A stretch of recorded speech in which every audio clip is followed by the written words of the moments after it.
What's happening, people? Indy Mann here, back to help you with another video. And this video is going to be very exciting. Make sure you watch it till the end. So, I'm going to teach you from step one to the last step with examples from my most recent project. What is exactly BRRR? Okay, so what it stands for, BRRR stands for you buy the property, you refurb the property, you refinance the property, and there is another R at the end as well, which is repeat, obviously. So you buy properties, and for whatever project you could buy for a single family let, or you could buy for to turn into HMO. But I prefer to turn my properties into HMO because the return is really good then. So I'm going to teach you in this video from start to from B to the last R, and by the end of this video you would be capable of doing it yourself without anyone's help. Okay, so these kind of videos, I want to add value to my listeners, my viewers, life basically, and so they can continue they can start or they can continue their property journey in a better way. Okay, and I will also show you the mistakes what I've made um, in my um, in my journey, so you can avoid those mistakes as well. So stay with me, keep watching till the end, and I'm going to tell you step by step exactly how BRR is done. Okay, this is part of my teaching, my mentoring program as well. When I'm actually mentoring someone, we do classroom sessions as well, which involve things like BRR, there's flips, there's auctions, HMOs, project management. So all this is taught in my class as well. Okay, so this is just a little snippet from one of my lessons, which is actually does involve a whole day of this BRR. Okay, with examples, and I take you to my properties as well, but that's later on. And if you guys are wondering what this is, this yellow bit here, it's a banana. Okay, um, well, fruit baskets here. I eat a lot of fruit. So anyway, forget the fruit. Let's carry on with the BRR. Okay, so when you're thinking that you're gonna buy a property to refurb it, and then you're gonna refinance it, you're gonna rent the property out. So the first time what you need to do is you need to buy a property. Okay, so you can buy a property from lots of places. You can buy it from auctions, you can buy it from a deal sourcer, you can buy it from Rightmove, Zoopla. You can go walk around in neighborhood, you could see for sale signs, you could buy a property from there, contacting a particular agent who's advertising the house. um, in this example, I'm going to go with the auction. I buy most of my properties from auction, and we do use deal sources as well. Actually, I only use a couple, and they're really good. Um, so I will interview one of my deal sources in another video as well. So yeah, you guys can get to know them as well. So anyway, so this particular property, I'm going to put the photo here somewhere. It's on in West Bromwich area. We bought this property on auction. Okay, so the first point was purchasing, like B, buying. Okay, buying the property. So I got the property from auction. I went through 20 properties before I bought this property. On the particular day, the auction was last year in May, 15th of May 2023. I looked at 20 properties that on that particular auction, and I bought two properties. Okay, so all the properties I went to view myself first of all. So you make sure you go and view the properties, don't buy blindly. Always go and have a look so you can spot any issues with the property. Like, you can watch my previous video, I'll leave the link here, to mistakes to avoid when buying a property. Anyway, so went to view the properties, and I chose two properties, and out of this one, out of the two, I refurbed one and for a flip, and the refurb this one, the one example I'm going to give you now in this video, I kept this property. We turned it into a 6-bedroom HMO. Okay, so it was a 3-bed HMO. So the first part was getting the property from auction. So to buy a property from auction, we had to go and view the property. We had to go through the legal packs. You have to make sure you read the legal pack, you know how to read it. If you don't know how to read the legal pack, make sure you go and find a nice solicitor. He'll charge you anything from £100 to £500, different prices, different solicitors, different prices, depends on how good you know them. I read all my legal packs myself, so I'm aware of what's going on in the legal packs. You'll find things like if there's any covenants, any restrictions on the particular on the property you're looking at. There would be coal mining report, there'll be structural reports, so make sure you read through all of those carefully. There will be conditions of sale contract as well, which will actually point out if there is any charges for the sellers charging you anything, any other costs.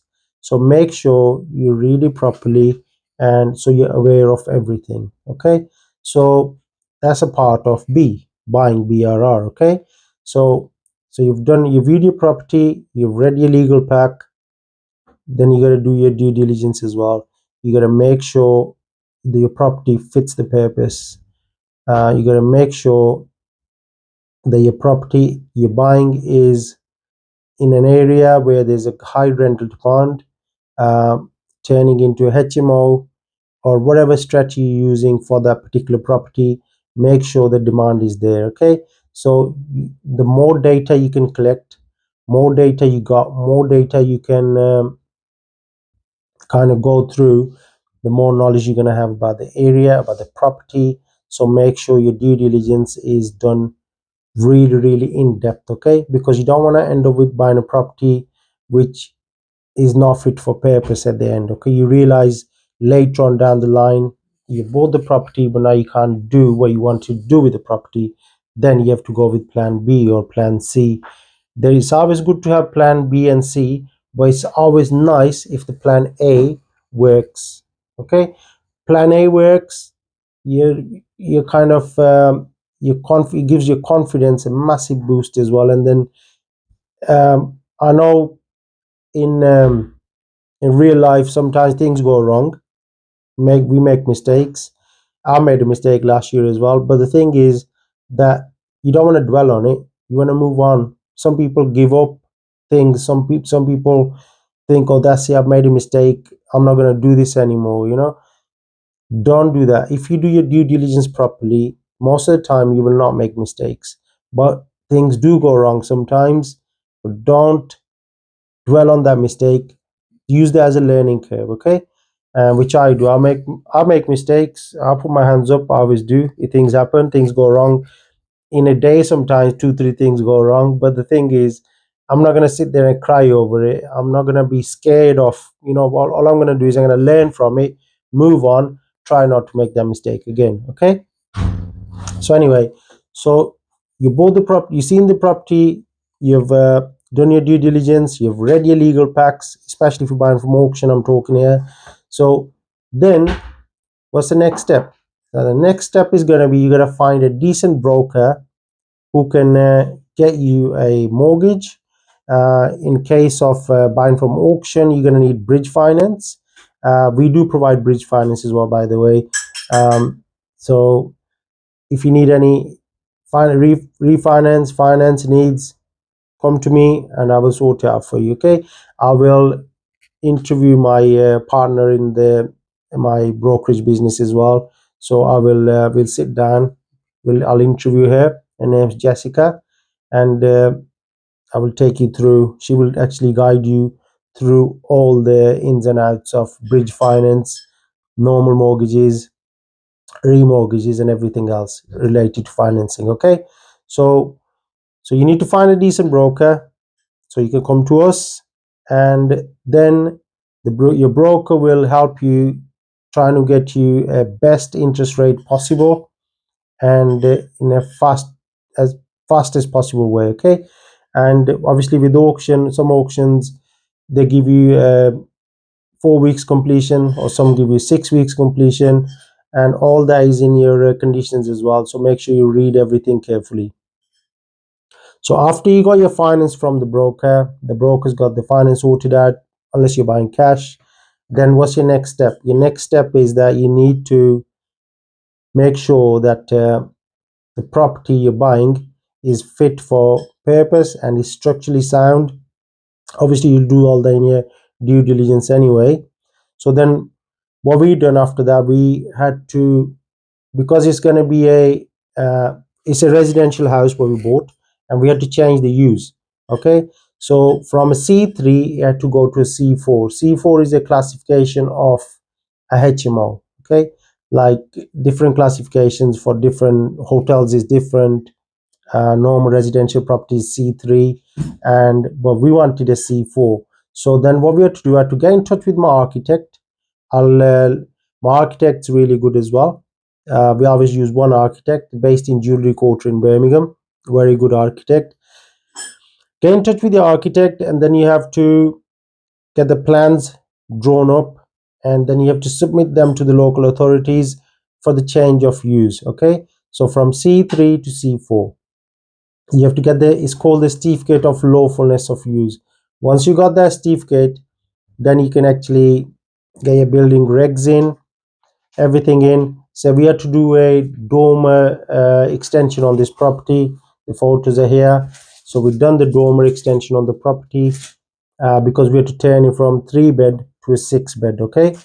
And every room had to be en suite, so we had to make use of every little square inch in the property to achieve that. So after the local authorities had given us the green light, we started the work. But then obviously we had to do the building regs for the dormer. It's under permitted development in Sandwell, but you still need the building regs and you still got to apply for it. And then we had to remove the chimneys. For the removal of chimneys, obviously you have to go and contact your neighbors, a party wall agreement. If your neighbor is good, you can do the agreement yourself. If they're no good, then you have to go through your architect and he'll help you do that. Okay. So then I think there's a fee of about 1,200 or something like that. My neighbor was really good in this instance, so mine was free of charge. He signed the papers. We had no issues with them. Okay. So then once you got your building regs in place, and so you got your if you're removing chimneys or you make an extension, dormer extension, whatever, and that's done. That's your next step now. Okay. Then after that, after you've done that, first of all, you got the house. We got this house watertight. We stripped it all back to bare brick. Photos are here. And then after that, we had to get the house watertight. So we started from top of the house. I'll leave a link of some of my videos here as well for my dormer extension and stuff like that. When the builders were working on it, I was around top of the roof. So then we work our way down. Okay, we follow the layout what the architect had designed for us, what we wanted, and my builder follows it all the way through. And once you've done the property, once you've got what you wanted from the property, once you've got all the, don't forget, with the building regs, you have to keep calling the inspectors back. So every time you're doing a dormer extension, you're taking walls out, you're putting RSJs in. RSJ stands for rolled steel joist. So basically it's a steel beam where you put in to support the ceilings, the roof, once you remove the sporting wall. Okay. So every step of your work, a big tip here, every step of the work, make sure you keep taking photos, because sometimes the inspector will come in from the building regulation company. They will take photos or magically misplace them, or lose them. So as long as you got your own photos in your phone, you can always have a file for that particular house. What I do is I make a separate file for every separate property, and I keep taking different photos at different times, although I record videos there anyway. But photos really help. If they need it, then you can just give it to them. Okay, so you've completed the property now. You've done all the refurbs, and then what you need to do is you need to apply for once the house is taken shape, you can have a word with the architect. He'll help you with that as well, particularly here in Sandwell, in West Bromwich, in Birmingham, West Midlands. You gotta read your own local authorities conditions, where you have to apply for a HMO license. So applied for the HMO license, and then that's say once you've applied for it, you'd have to wait for the license to come through. You can start renting your property out. And so that's then after that, what happens is, so you've done your buying, you've done your refurb, then you gotta refinance the property. So you gotta go back to your good broker again. Like, you can come to us, you can go back to the good broker, say, look, okay, I've completed my uh, buying and refurbing it. Now I need to refinance this property, because don't forget, if you're working on a bridge, refinancing will be your first exit strategy. That's what most people use. Okay, that's what I use. So you'll refinance the property, and then once you got the money out of that property, then your aim is to add so much value to the house, that way you can get most or all. If it's all, then it's just magic. Okay, it doesn't happen often. It's very rare. It does happen sometimes, but you will get most of your money out. And once you got most of your money out, then you can move on to another one, which is the third R of my BRR, is a repeat. Okay, and then you take the money and you go and buy another property. All right. And then if you think you're a little bit short of money now, because you left 5, 10, 15, 20 grand in that property, once you refinanced it, you can always look for joint ventures. You can always look for partners, investors.